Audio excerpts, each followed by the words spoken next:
this kind of heavy stuff. Oh yeah, drop it. My Naija people don't bring no bonga Bishop news story. My name na Nehi. Make a sharply yarn on a son to the website. It just happened.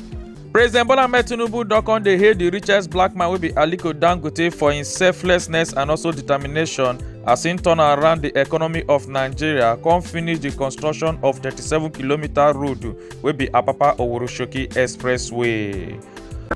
After wey the indigenous people of Biafra wey be IPOB declare May 30th say they go use am to celebrate their heroes wey be say they fight for Biafra struggle, today will be Thursday, May 30th, 2024. All the shops, roads, banks, churches, schools, everywhere dey close as the road can't even dey empty. Nobody dey even dey waka for the road for inside the 5 southeast states them as they can't do sit down for house, maybe sit at home.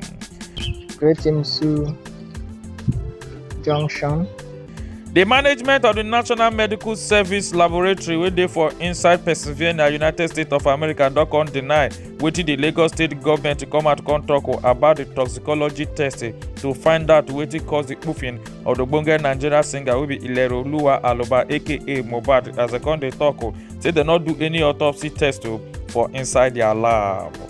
The Federal High Court wey dey for inside Ikoyi, Lagos State on Wednesday, May 29, 2024 don come jail and also sentence one lady one named Adeyinka Bilikisu Gbadamosi for 6 months imprisonment because of currency racketeering.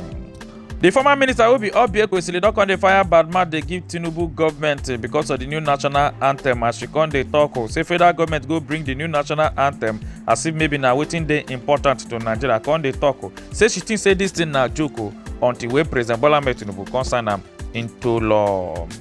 Some good Nigerians dem don come help one pregnant woman wey dey mad as she come born her baby for road around that kind Suleja local government area of Niger State. Na on Wednesday, May 29, 2024, na in this matter take happen. The president of Ebonyi State University wey be EBSU, the student union don come out to come talk say the final year student wey be Miss Favour Ugwoka wey dey talk say she kpai herself because of the carryover wey one lecturer dey always dey give her over and over again.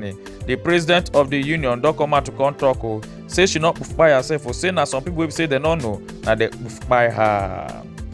Na Bishop News O'Clock. My name na Nehi. Make una enjoy una day.